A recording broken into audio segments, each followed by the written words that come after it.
ఈ సృష్టిలో తల్లి ప్రేమ.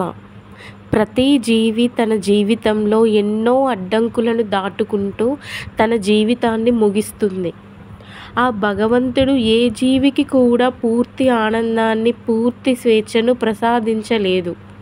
అందుకే ఆ భగవంతుడు ప్రతి జీవికి కొంతకాలం స్వేచ్ఛను, ఆనందాన్ని తల్లి రూపంలో ప్రసాదించాడు.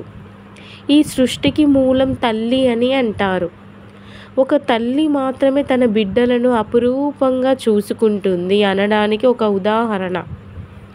ఉడుత ప్రాణం చిన్నది, కానీ తన పిల్లలను తనకన్నా బలవంతమైన సర్పము తీసుకెళ్తుంటే తన ప్రాణాలను లెక్క చేయకుండా శత్రువు బలంగా ఉన్న భయంకరమైన పోరాటం చేసి పట్టుదలతో విజయం సాధించి తన పిల్లలను రక్షించుకుంది.